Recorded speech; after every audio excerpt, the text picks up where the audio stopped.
I was saying when I first became a Christian and came out here that somebody asked, they said, you smile all the time. I don't smile all the time. I smile most of the time.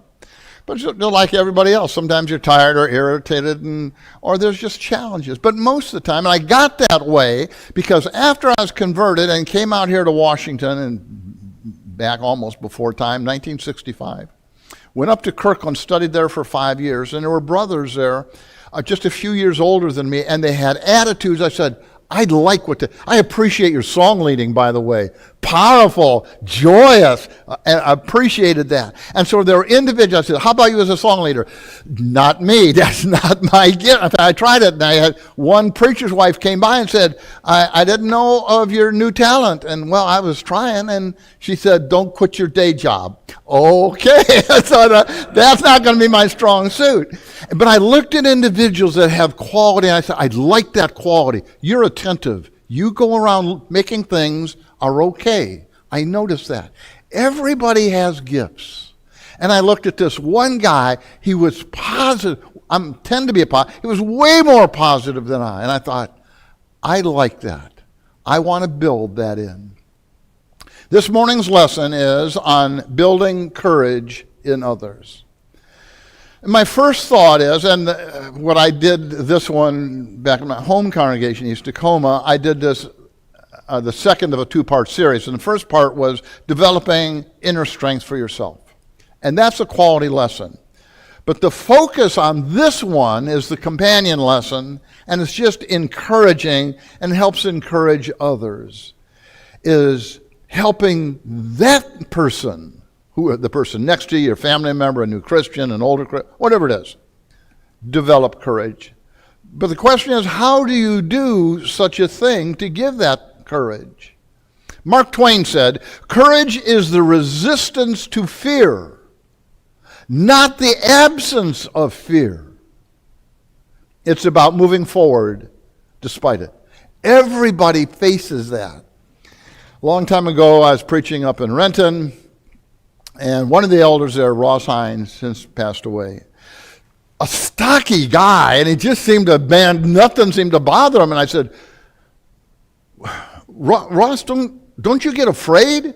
He said, everybody has butterflies. You teach them to fly in formation. I said, well, okay, I like that idea. You're dealing with the challenges, not letting the challenges deal with you. Hemingway said, courage is grace under pressure. That is, you're facing whatever needs to be faced. Don't unravel in the face of it. Every congregation will need to show courage. Every military, every hospital, every family, every person must do it. It's just a part of life. So as you think about that kind of thing, how do you not only manage your own, but help that next person that said, man, I want to be like that? Say, okay. I liked this phrasing of it. I don't think it was original with me, but I came across it. Speaking courage into it. How do you help your kids to be more courageous? Your preacher, your family member, your child, whoever it is. Telling others that you believe in them helps them live up to their potentials. Philippians 1 and verse 6, I am confident of this very thing, that he who began a good work in you will perfect it unto the day of Christ. I don't know how long ago now. More than 10 years, Robert Quinn, who himself has since passed away, had his own challenges in life. He came to the congregation where I was and said, can I talk to you? It was after service. I said, sure. And he sat me down and he said, Paul, I believe in you. I said, thank you. But I was trying to absorb, well, what does that mean to him? He said, every once in a while, I pick somebody out and says, I believe in you. That really struck me. Since that time, I do that, but infrequently. because I don't want it to be, hi, here's my business card, and my name is Paul, and I wash windows. I don't, but if I did, then I had a card. Maybe once every 5 years. So when that person gets that, they know there's a lot of thought went behind that. And what I'll generally do, I'll think about a person, I'll say, that's the one. And I'll get next to them and I say, would you sit down with me, maybe after services? I say, let me tell you something. I believe in you. And then I tell them why. I said, you are a committed person. And you faced a lot of trials, and you're still committed. And you've got a great attitude. And I believe in your goals. You're a blessing to everybody around you. I want you to know I believe in you. And what happens is, that person has been struggling and fighting and doing the best they can, and they realize somebody else says, you did a good job. It means a ton. A gal in our congregation about that time gave me a gold star, one made out of wood, artwork, gold star. I began handing them out. People respond. Hand them out where? I am in doctor's offices. I'm in courtrooms. Here's a street crew. Fletcher comes up, gets the thing going, man, you get 2 gold stars. Why? Because I need people around me that know lots more than I do. And if you let them know you believe in them, they go, I can do that. So, what does the Bible say? 1 Thessalonians 5:11, encourage one another and build up one another. It's more than, hey, I just sat here, that's a nice lesson. Now, how can I use that to help the person in the next aisle or in my family or wherever you come across them? Hebrews 12:12, strengthen the hands that are weak and the knees that are feeble. That is, you are personally building somebody else up.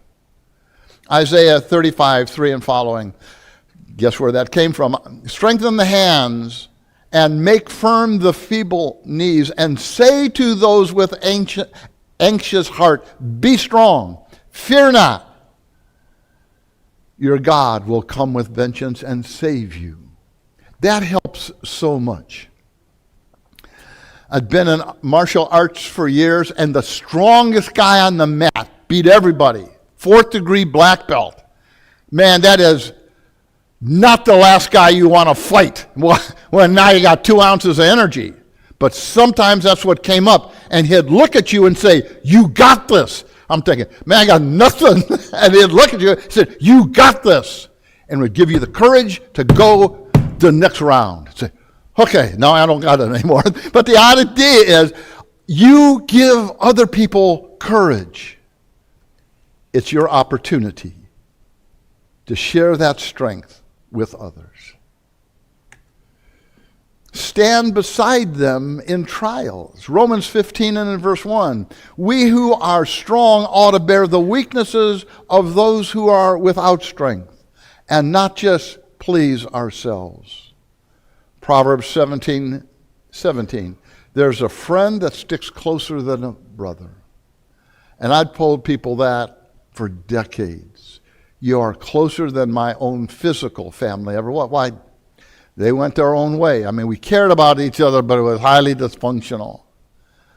Who became my family is those who believe in God. And you're familiar with Ruth, who tells Naomi, where you go, I will go, and where you lodge, I will lodge, and your people shall be my people, and your God, my God. That gives people confidence. You're not sticking close like Job's friends were critics. Yeah, and you weasel while you're sneaking around hiding something or you wouldn't have all these problems. Yeah, we're your friends to help you feel better. You bunch of miserable comforters. Not as absentees. Well, I care. I'd be with you if I could, but I'm Demas and I got something to do elsewhere. Not emotionally present only. But while you're doing that, you're sharing, you're listening, you're helping, you're supporting. What happens when people face life and death things? One psychologist says, talk 40% less than they do. That is, you're listening. You're not just, hey, let me just tell you, I got all the answers to life. You're saying, tell me what it's like for you.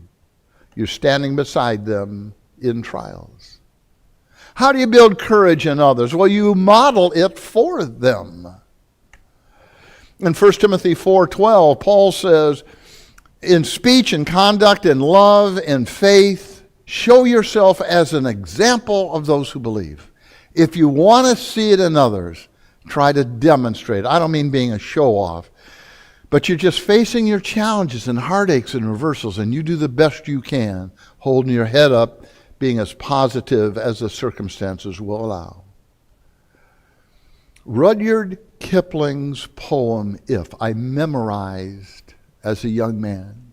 I was probably 20. Great. It's like he's telling his son, if you'll do all these things, then yours is the world and everything that's in it. And what's more, you'll be a man, my son. A lot of things spoke to me because I didn't have a lot of guidance as a kid. You just kind of went off and did the best you knew how. That wasn't very good. And one of the things Kipling said, if you can keep your head when all about you are losing theirs and blaming it on you, you are my problem. Well, maybe not. But let's follow what Christ has to say. That'll give us stability. In 2 Timothy 1:16, Onesiphorus, whom often refreshed me, he was not ashamed of my chains. But when he was in Rome, he eagerly searched for me and found me. And said, well, Dick Siegenthaler, he's in jail again. I ain't going to see Dick, man. That this guy searched him out. He said, I'm going to find my brother. What a great spirit this guy had. He modeled it. He stood with the person struggling. And he spoke it to him. Building courage in others is possible as you remind them of their identity. I like this graphic. Certainly it's not a first century, but Middle Age thing. And here's a warrior, like a crusader. And, he got 11 arrows in his shield. He was in battle. He is a warrior, and he didn't run. If he did, the arrows would be on the other side of the shield, right? In any other direction. You are a warrior. Ephesians 6:10, be strong in the Lord and in the strength of his might. Put on the full armor of God. I talk to people fairly regularly about that. That we are warriors. We are military. We are God's military. Put your shoulders back, your head up, chest out, not braggadocious, but you're not running away.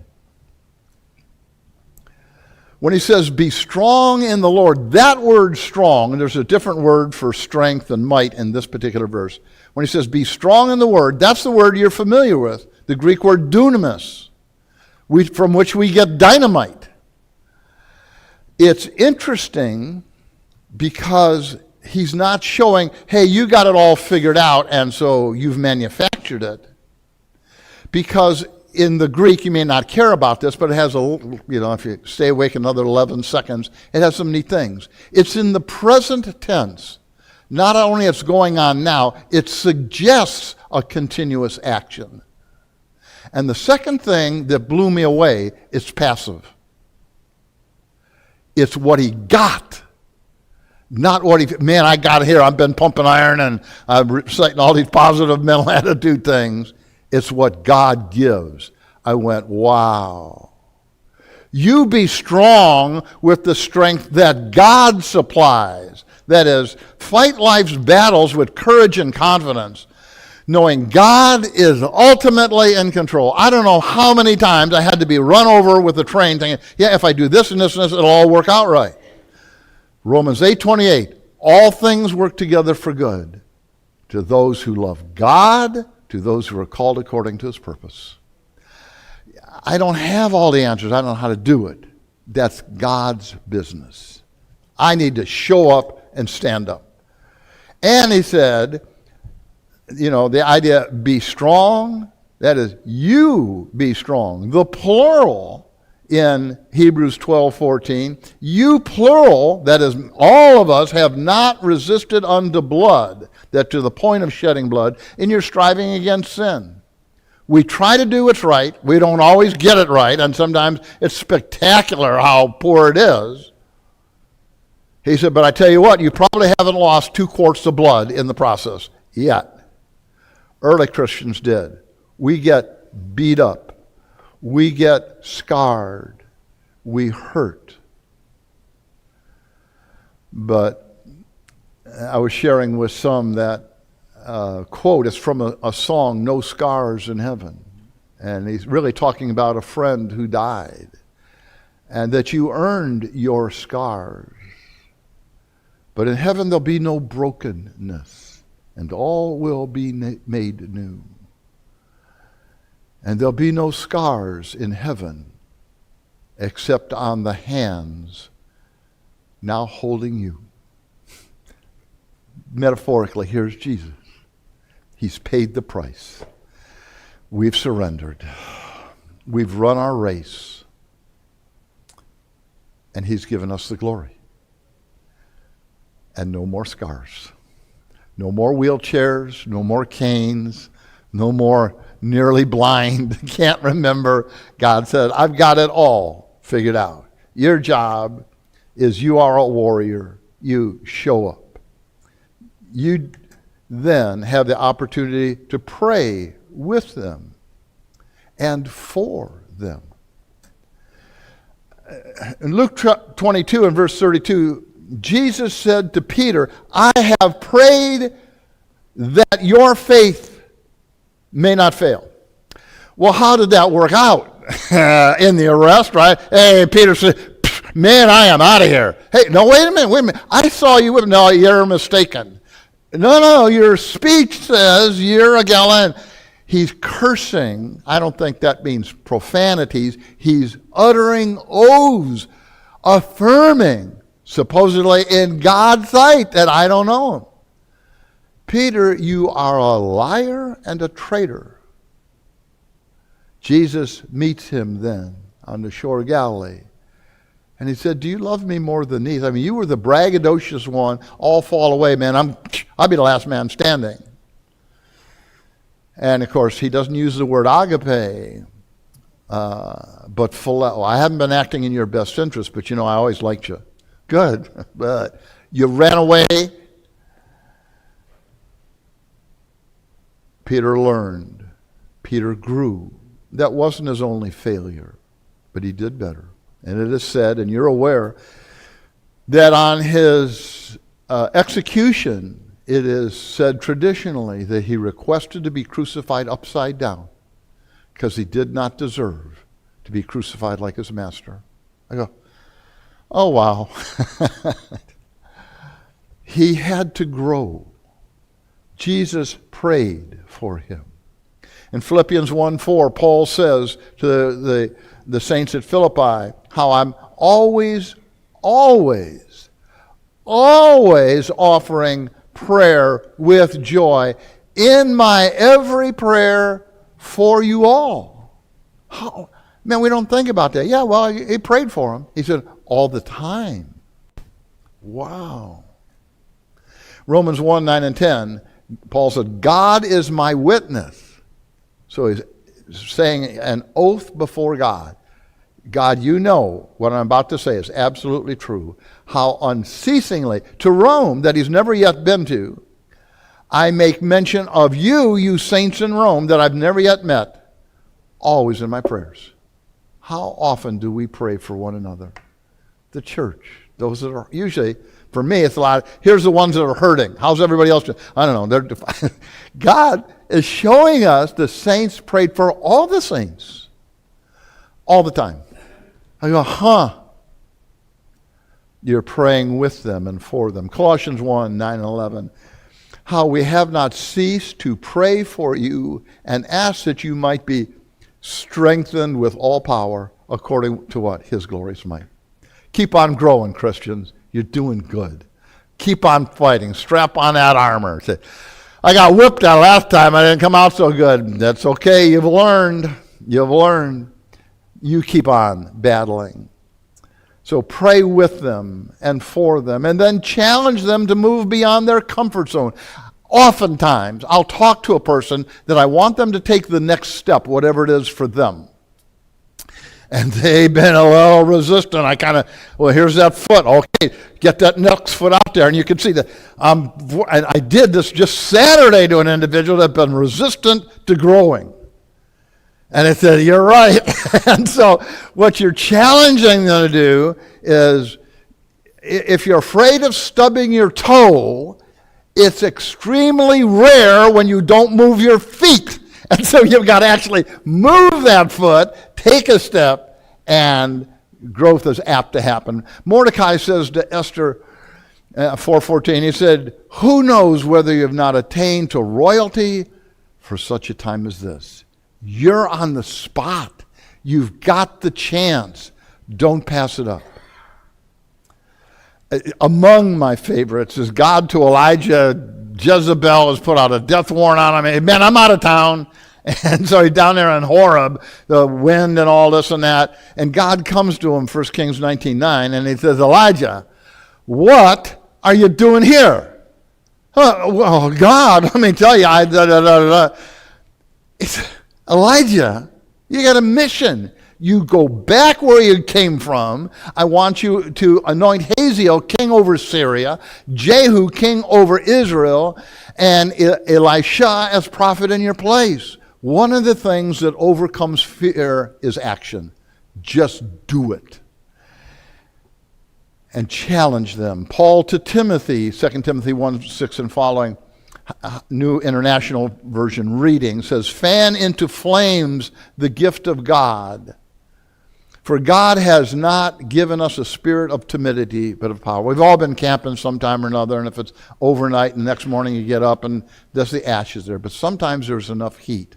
All you got to do, fan it a little bit. Put some kindling on it, blow on it, wave on it, whatever, and then pretty soon it springs back to life.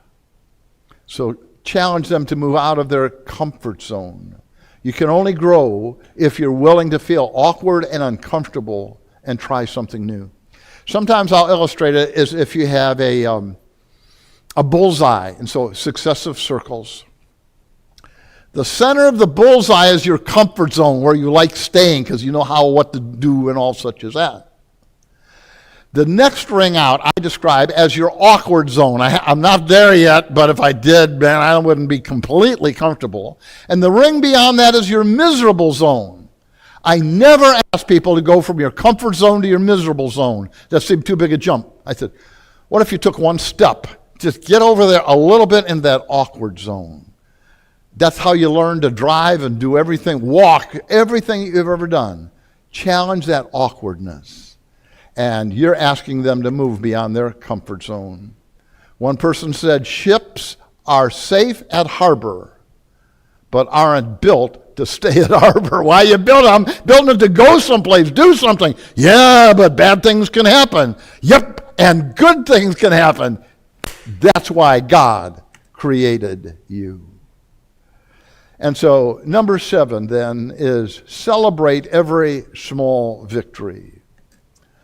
Zechariah 4:10. They've come back from captivity. They're rebuilding the temple and the people. Some are excited. Others they're crying. And Zechariah records for us, who has despised the day of small beginning? Yeah, but it's not what we wish. And what if this and that?